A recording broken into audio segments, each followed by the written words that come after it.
The key word is going to be orthogonal. I'm Joshua Lisec. This is Daily Persuasion. I am the New York Times bestselling author and co-author, a ghostwriter of more than 100 nonfiction books, and a certified hypnotist. Through this unique lens of experiences, I teach you how to better influence the VIPs of your life and your career. I picked this up from Michael Gimmerin, at Michael Gimmerin. One day, perhaps he will go public again with his X profile over there, formerly Twitter. But until then, I'm going to interpret something that he said and how it can be used to both hindcast what's worked and what hasn't in your life, and also forecast what you should do next with regards to goals. Now, speaking of goals, you might be familiar with the Scott Adams personal development reframe of systems versus goals, where you have a goal, you're in a perpetual state of non-achievement, of wanting something you don't have, and that is energy sapping. And it also, having a goal, doesn't actually tell you how to get there. The superior approach is systems over goals. So what you do is you develop a process, or you do a little modeling, it's called, where you look at people who have the thing that you want, and you learn how they got it. What was the process? What were the things they consistently did? And then you just do the same thing over and over and over. So your success is not, did I get my goal accomplished this week? I didn't. 0 of 1. Pout face. Instead, it's, did I follow the system, the approach, the technique, the process every single day this week? 7 for 7. See, there you go. That said, I think Michael Gimmerin's hypothesis of orthogonal or orthogonality is quite helpful. And what it simply means in this context is, imagine that there's two lines, okay? Two lines that they don't share a point and they're not adjacent.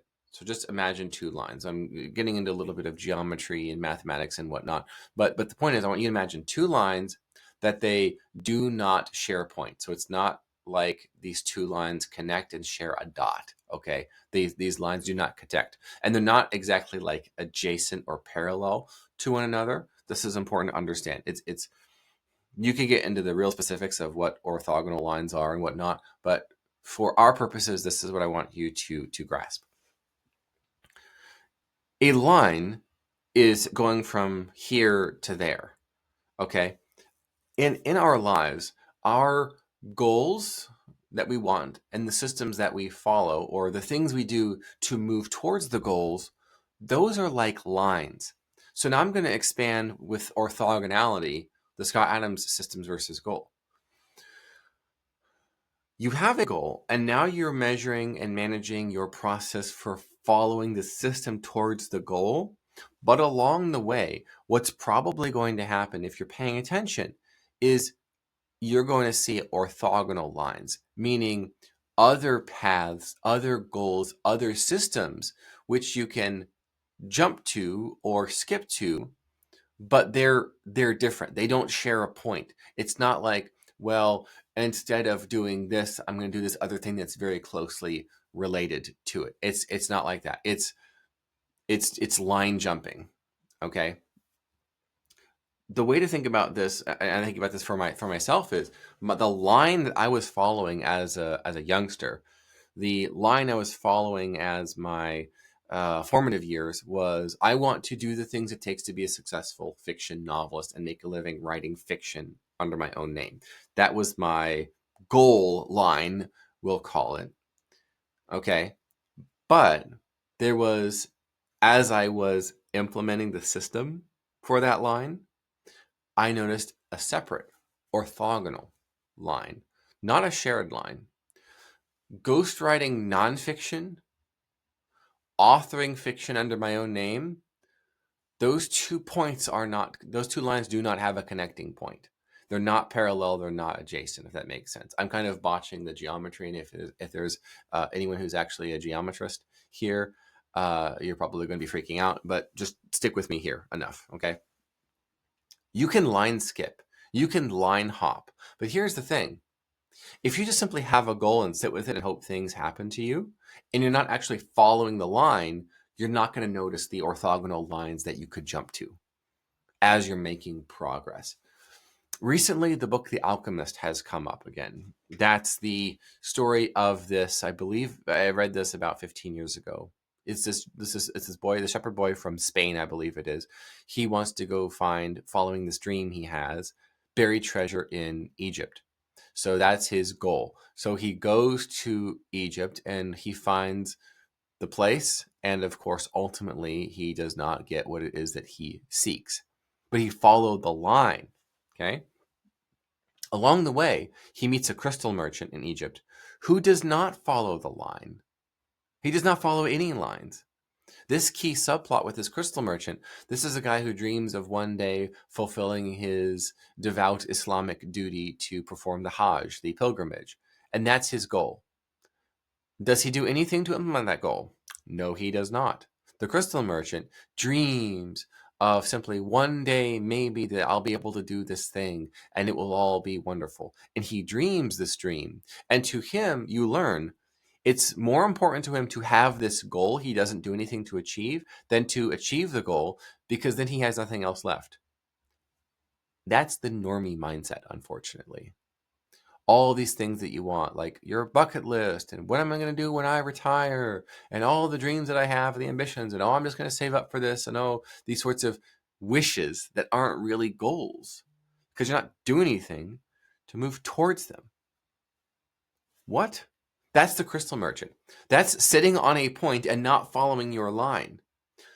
The boy in the story of the alchemist, he has his point and he goes to the other point. He's on his line. But along the way, if I remember correctly, he sees orthogonal lines or paths. Only by proceeding down his line that he has does he see the others, and can he jump to them, which he does, and I won't give away the end, but it works out in the end for him.